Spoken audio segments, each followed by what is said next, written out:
श्रुतिस्मृतिपुराणानाम् आलयं करुणालयं नमामि भगवत्पादं शङ्करं लोकशङ्करम्। शङ्करं शङ्कराचार्यं केशवं बादरायणं सूत्रभाष्यकृतं वन्दे भगवन्तौ पुनः पुनः। सदाशिवसमारम्भां शङ्कराचार्यमध्यमाम् अस्मदाचार्यपर्यन्तां वन्दे गुरुपरम्पराम्। हरिः ओम्। श्रीगुरुभ्यो नमः। हरिः ओम्। मेरे प्रिय साथी सभी को नमस्कार। कई दिनों से आप लोग सर आप तो आध्यात्मिक प्रवचन YouTube में दे रहे हैं, इतना तो मालूम है, लेकिन वह सब प्रवचन तेलुगु भाषा में होने के कारण हम समझ नहीं पा रहे हैं। इसलिए अगर आप हिंदी में भी प्रवचन आपका अगर हो तो हमें जानने का मौका मिलेगा। तो मैंने सोचा हर शनिवार को एक एक कक्षा में हम एक महत्वपूर्ण विषय पर चर्चा करेंगे। इसमें मैं आप सबको वह बताने की कोशिश करूंगा जो शास्त्र हमसे चाहते हैं। मैं आपको एक बर्ड्स आई व्यू यानी विहंगम वीक्षण जिसे कहते हैं वो देने का प्रयास करूंगा, क्योंकि पूरा विस्तार से मैं नहीं कह पाऊंगा, क्योंकि अनंत शास्त्र बहुवेदितव्यम। विशेष रूप से हमारी संस्कृति में हमारे पास शास्त्रों का इतना विशाल स्रोत है कि किसी भी साधारण मनुष्य के लिए एक जन्म में इसे पूरा करना संभव नहीं है। शास्त्र अनंत है और जानने योग्य बहुत कुछ है, लेकिन क्या करें, जीवन बहुत छोटा है। शास्त्रों के अध्ययन की तुलना में 100 साल कुछ भी नहीं है। अल्पश्च कालः, 100 साल का समय बहुत बड़ा नहीं है, क्योंकि हमें इसे कई अन्य कामों में बिता देते हैं। इधर उधर की भाग दौड़ में हमें अधिकतम समय नहीं मिलता, सही समय नहीं मिलता और क्वालिटी समय, गुणवत्तापूर्ण समय भी नहीं मिलता है। अल्पश्च कालो बहवश्च विघ्ना, और बीच में कई बाधाएं भी हैं। इसलिए किसी ने भी इस सच्चाई को समझ लिया है, उसके लिए यह स्वाभाविक है कि वह किसी ऐसी छोटी चीज अपेक्षा करे जिसमें पूरे शास्त्र का सार समाहित हो। मेरे लिए क्या अनिवार्य है, मुझे बस वही जानना है। हम मनुष्यों की कई इच्छाएं होती हैं, लेकिन उन सबको एक में समेटा जा सकता है। वह इच्छा है, मैं एक दिन और जीना चाहता हूं। कोई भी आज मरना नहीं चाहता है कि नहीं? एक मरते हुए आदमी से पूछो कि मैं तुम्हारे लिए क्या कर सकता हूं, तो वह कहेगा कम से कम एक और दिन जिला दो। कोई भी आज मरने को तैयार नहीं है, वह एक दिन और जीना चाहता है। और एक दिन और का मतलब है वास्तव में अनंत काल तक वह जीना चाहता है। हम सभी को पता है, पहले हर दुकान में लिखा होता था, आज नकद उधार कल। जब कोई व्यक्ति उधार लेने आता है और उसे पढ़ता तो सोचता था, अच्छा कल उधार मिलेगा तो मैं कल आऊँगा। फिर जब कल आता है तो फिर वही लिखा होता है, आज नकद कल उधार। ठीक वैसे ही मैं एक दिन और जीना चाहता हूँ का अर्थ है कि मैं हमेशा के लिए जीना चाहता हूँ। अब यह जीने की इच्छा तभी सार्थक है जब इसके साथ कुछ विशेषण जुड़े हों। मैं एक दिन और जीना चाहता हूं, लेकिन खुशी के साथ। अगर मुझे बताया जाए कि कल का दिन मेरा जीवन का सबसे बुरा दिन होने वाला है, तो भला कौन उस दिन का सामना करना चाहेगा? कौन कल का सूरज देखना चाहेगा? इसलिए मैं जीना चाहता हूं और खुशी खुशी से जीना चाहता हूं। और तीसरा विशेषण भी है, मुझे यह पता होना चाहिए कि मैं खुशी से जी रहा हूं। हमारे जीवन में ऐसे कई उदाहरण होते हैं, जब समय बीत जाने के बाद हमें एहसास होता है कि उस समय मैं खुश था। जैसे कि हर बुजुर्ग कहता है, यह एक सार्वभौमिक प्रश्न और उत्तर है, आप सबसे ज़्यादा खुश कब थे?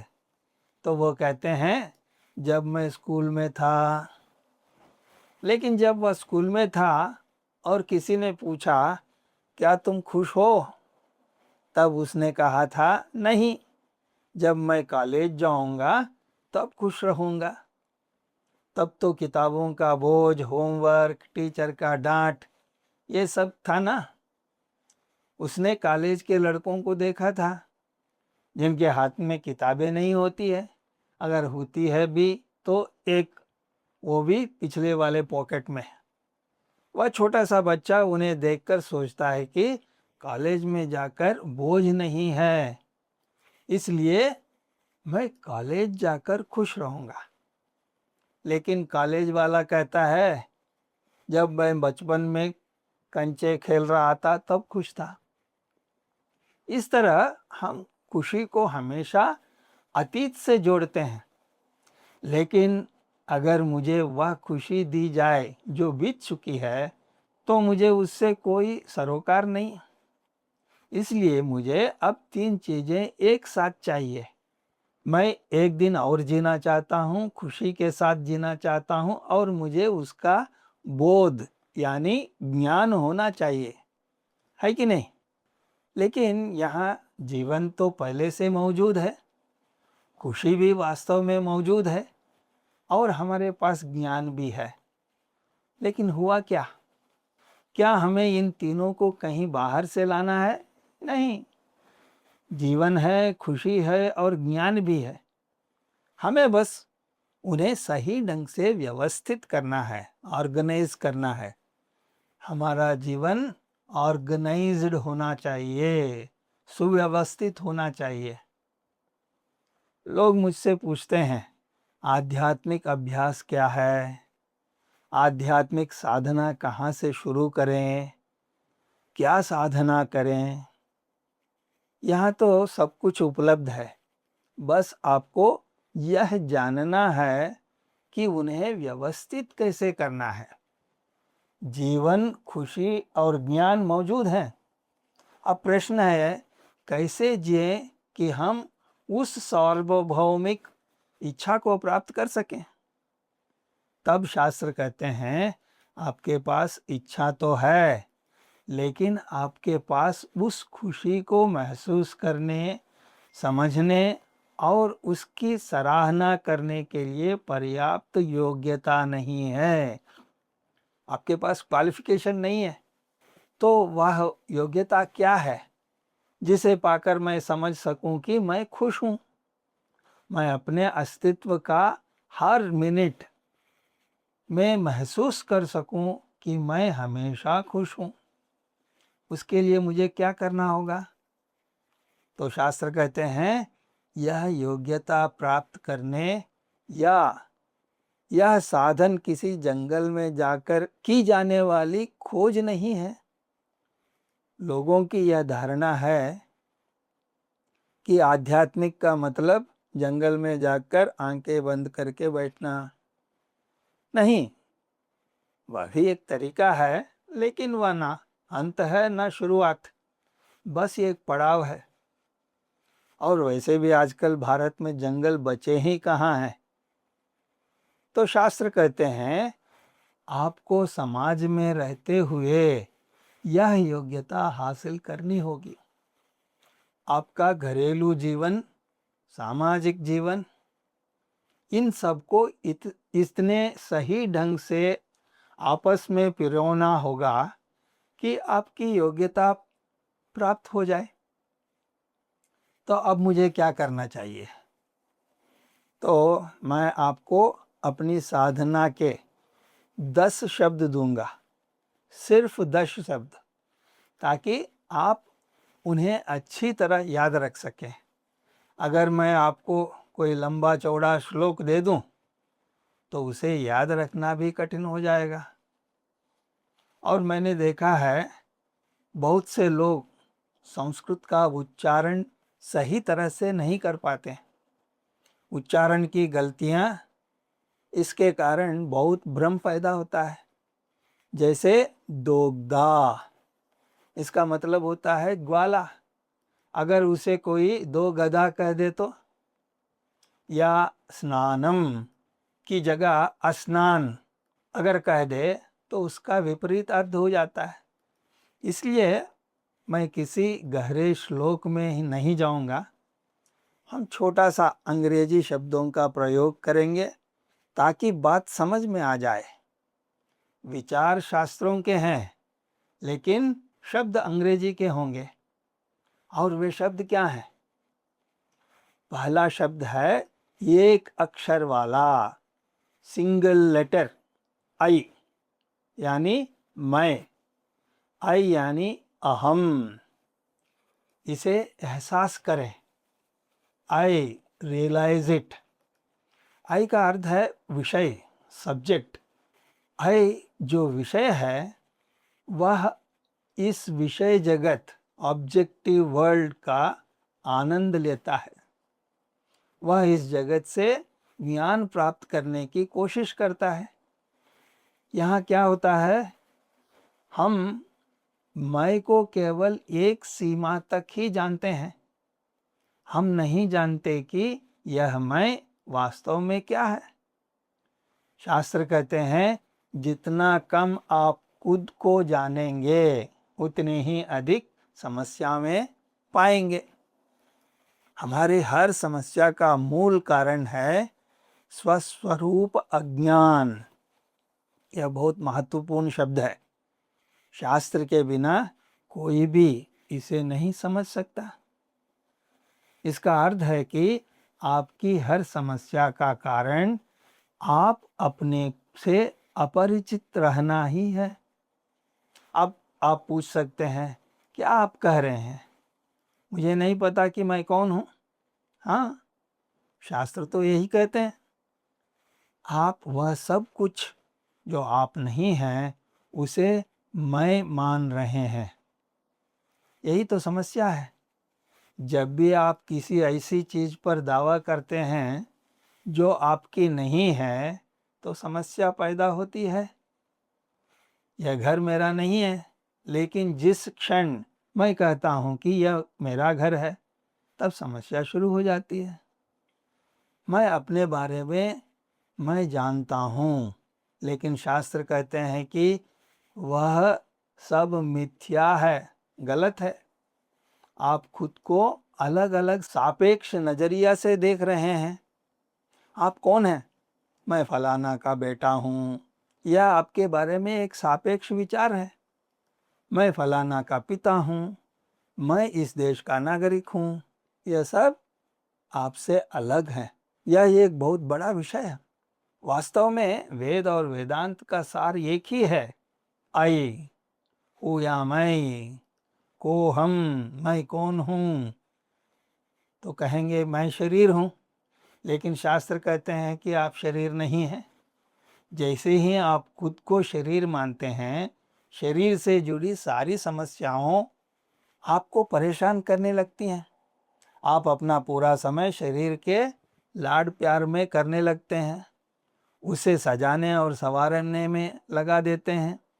लेकिन शास्त्र कहते हैं आप शरीर नहीं हैं। मैं शरीर कैसे नहीं हूँ? शास्त्र कहते हैं आप शरीर को जानते हैं। क्या आप शरीर को जानते हैं कि नहीं?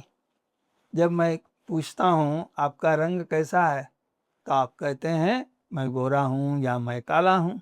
इसका मतलब है कि आप जानते हैं, आप अपनी लंबाई जानते हैं, वजन जानते हैं, लेकिन नियम यह है कि जानने वाला नोवर जानी जाने वाली वस्तु से अलग होता है। मैं इस किताब को जानता हूँ तो मैं किताब नहीं हूँ। मैं इस गधे को जानता हूँ, मैं गधा नहीं हूँ। मैं इस शरीर को जानता हूँ, मैं शरीर नहीं हूँ। जानने वाला शरीर से अलग और भिन्न है। लेकिन होता क्या है, इस शरीर के साथ हमारी इतनी निकटता है कि हम बिना शरीर के अपनी कल्पना ही नहीं कर सकते। दिन रात का निरंतर साथ हमें शरीर के साथ पहचान करा देता है। शरीर मेरी अभिव्यक्ति का माध्यम है, लेकिन मैं यह नहीं हूं। यही तो सत्य है। अगर आप शरीर होते तो गहरी नींद में जब शरीर सो रहा होता है और आपको शरीर का पता भी नहीं होता है, तब आपके अंदर की दुनिया चलती रहती है।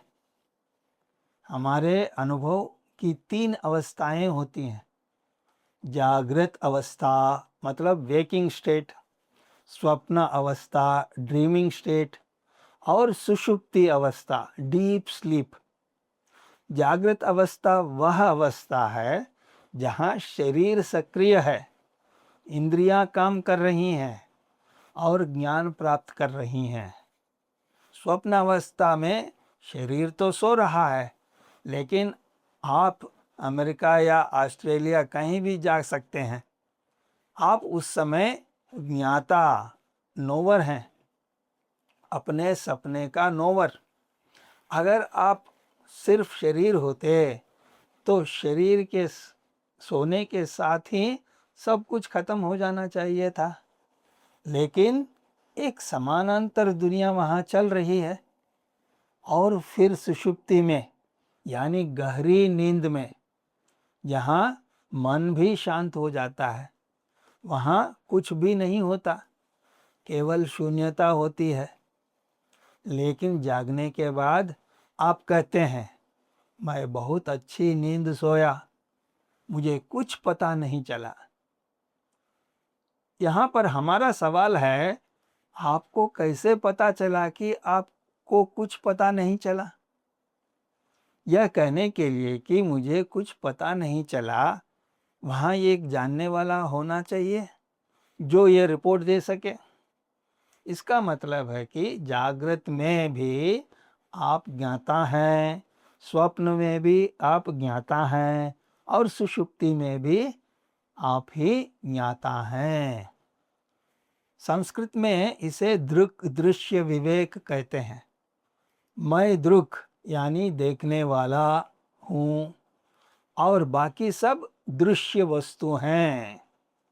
लेकिन ये भ्रम शरीर के साथ शुरू होता है।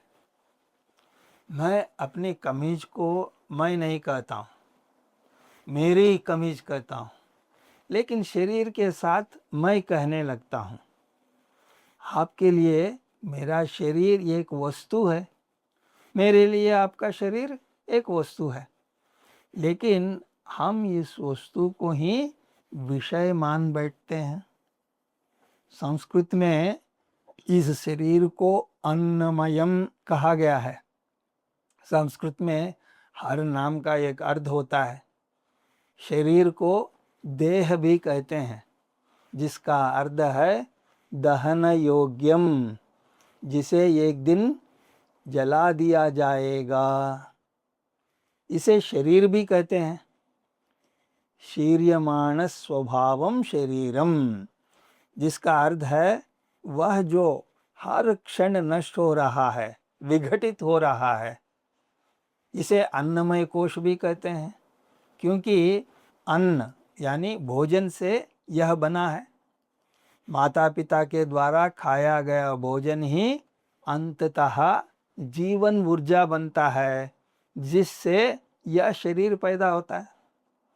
जन्म के बाद भी यह भोजन से ही बढ़ता है और एक दिन यह खत्म होकर वापस मिट्टी में मिल जाएगा, जो फिर अन्न का स्रोत बनेगी।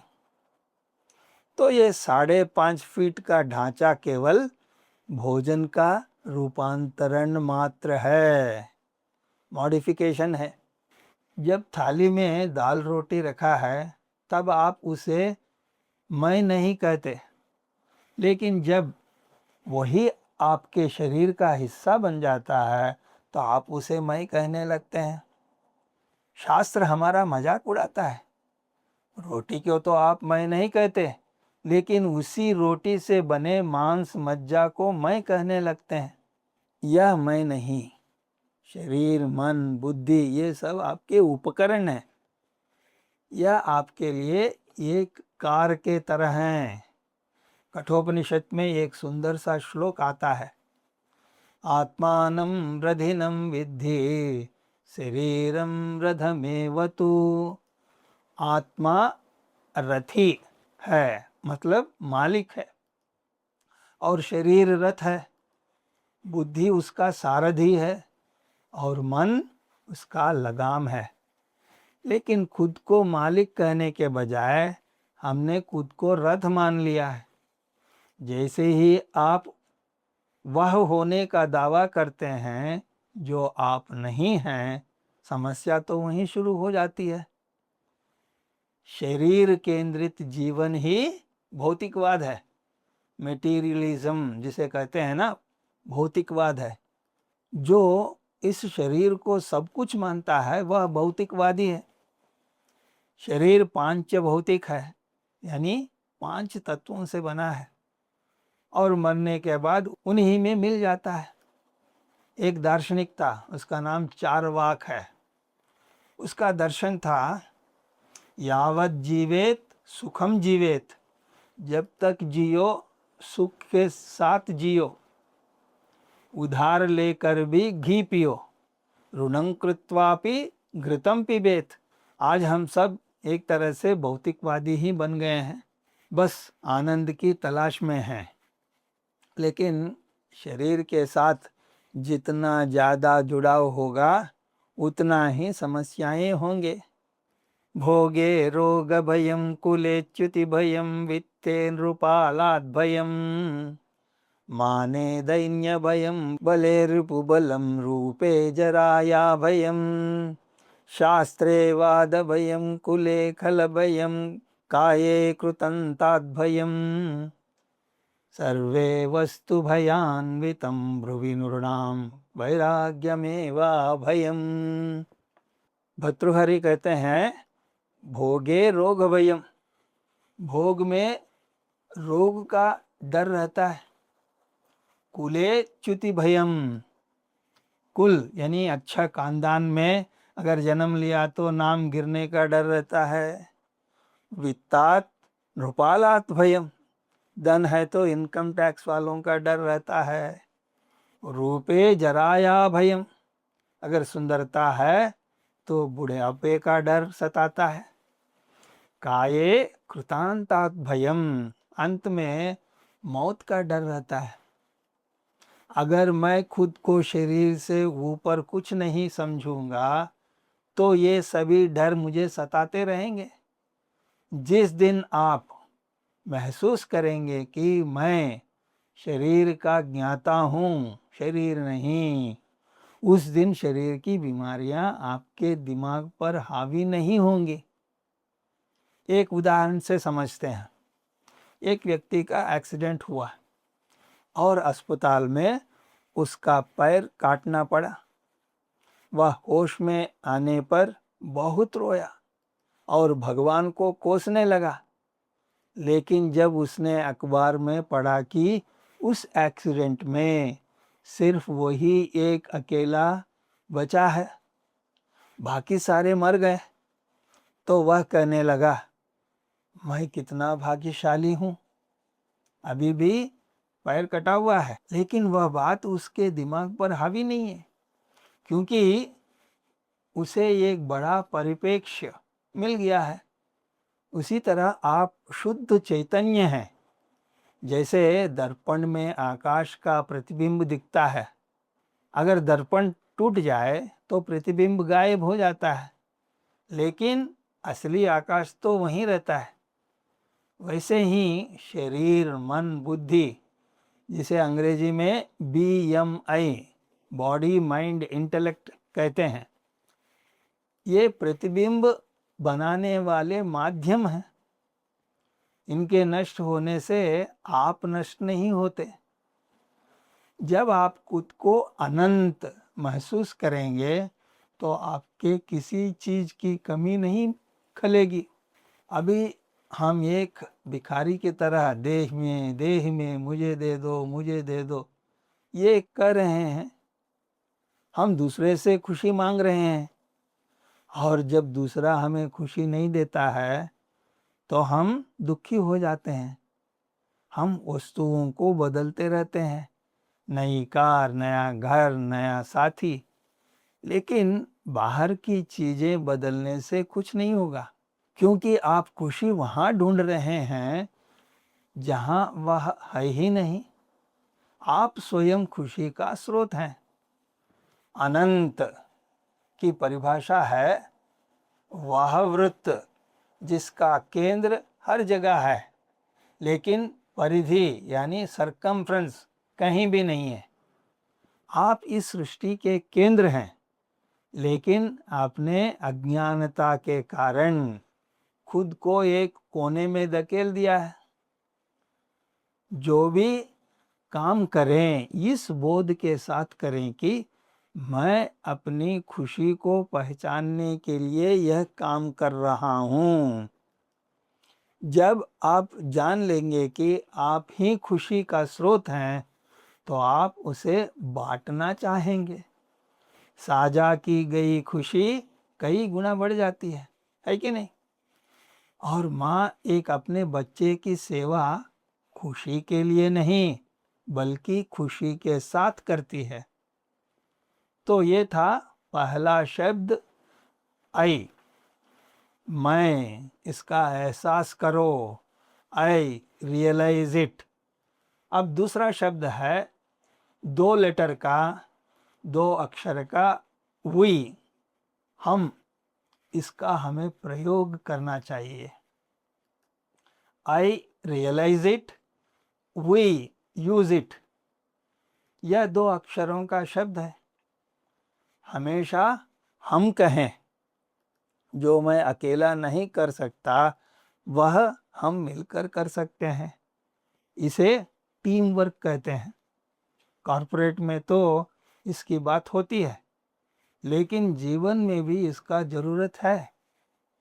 घर में परिवार को एक टीम के तरह काम करना चाहिए, और हमारा शरीर टीम वर्क का सबसे अच्छा उदाहरण है। इसमें करोड़ों कोशियां मिलकर काम करती रहती हैं। मुंह खाना खाता है, लेकिन उसे खुद अपने पास नहीं रखता, वह पेट को देता है, और पेट उसे पूरा शरीर में बांटता है। समाज में भी हम की भावना होनी चाहिए। हमारे मंत्रों में भी यही कहा गया है, सहनाववतु सहनौ भुनक्तु, हम साथ चले, साथ आनंद लें। और गायत्री मंत्र में भी धियो यो नहा, हमारी बुद्धि कहा गया है, मेरी नहीं। और विवेकानंद ने कहा था, united we stand, divided we fall. संगठित रहेंगे तो बचेंगे, बटेंगे तो गिरेंगे। यही तो आजकल योगी साहब भी कह रहे हैं ना, बटेंगे तो कटेंगे। अकेला घास का तिनका कुछ नहीं है, लेकिन जब कई तिनके मिलकर रस्सी बनते हैं तो एक पागल हाथी को भी बांध सकते हैं। ये हो गया वी, उसका प्रयोग करना चाहिए। और तीसरा शब्द है 3 लेटर वाला ईगो, EGO, यानी अहंकार। इसे खत्म करें। EGO का एक अर्थ है एडजिंग गॉड आउट, ईश्वर को बाहर धकेलना। जैसे ही अहंकार आता है, आपके अंदर की सृजनात्मकता, क्रिएटिविटी चली जाती है। अहंकार के बिना आप सृजनात्मक होते हैं, अहंकार के साथ आप विनाशकारी हो जाते हैं। इस अहंकार की 3 मुख्य जड़ें हैं, धन, जन और यौवन। धन, अमीर लोग अक्सर दूसरे का सम्मान नहीं करते, उनके लिए सम्मान का पैमाना पैसा है। संस्कृत में धन को श्री भी कहते हैं, जिसका अर्थ विष भी है। अगर पैसा आपको अंधा बना देता है तो वह जहर है। दूसरा जन, कुछ लोगों के पास पैसा तो नहीं है, लेकिन उनके पीछे चलने वाले बहुत लोग हैं, फॉलोअर्स, इससे उनमें गर्व आ जाता है। तीसरा है यौवन। युवा अवस्था में शक्ति बहुत होती है, इसलिए व्यक्ति को लगता है कि मैं सब कुछ हूँ। वह अपने माता पिता या बड़ों की बात नहीं सुनता। भज गोविंदम में शंकराचार्य जी कहते हैं, मा कुरु धन जन यौवन गर्वम हरति निमेष कालम सर्वम। धन, जन और जवानी का गर्व मत करो। समय का एक झोंका, एक पल इन सभी को छीन सकता है। 2004 का सुनामी लोगों को यह अच्छी तरह सिखा दिया है कि पल भर में सब कुछ कैसे जा सकता है। जब तक आपके पास पैसा है, लोग आपके साथ हैं। जिस दिन पैसा गया, वो रास्ता बदल लेंगे। परिवार भी तब तक पूछता है जब तक आप कमा रहे हैं। यावत् वित्तो पार्जन सक्तः तावन् निज परिवारो रक्तः। जब तक आप कमाएंगे, तब तक परिवार आपका अनुराग करेगा। इसलिए अगर गर्व करना ही है, अहंकार करना ही है, तो इस बात पर करो कि मैं ईश्वर का हूँ। यह अहंकार आपको बचाएगा। बाकी सब चीजें बदल सकती हैं, लेकिन वह नहीं।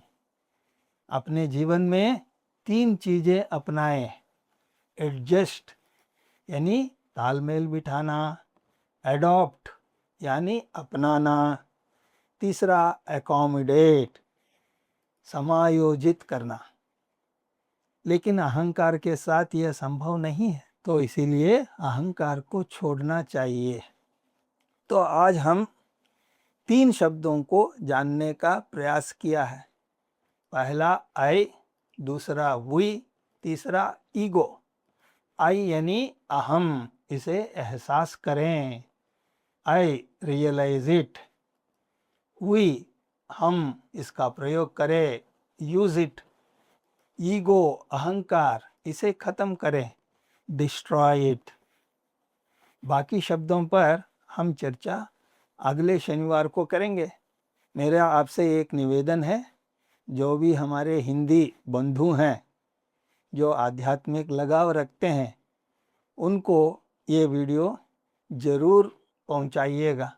और आपको अगर अच्छा लगा तो चैनल को सब्सक्राइब कीजिए। ऐसे तो मैं नहीं पूछता हूँ, क्योंकि यह पहला दिन है, इसलिए सोचा कि अगर आपको अच्छा लगे तो सब्सक्राइब कीजिए, ताकि मेरा नए वीडियोस हिंदी में जो आते हैं उसका आपको नोटिफिकेशन आ जाए। और बेल आइकन को दबाना मत भूलिए। मेरे बातों को ध्यान से सुनने के लिए आप सभी को बहुत बहुत धन्यवाद। हरि ओम तत्सत।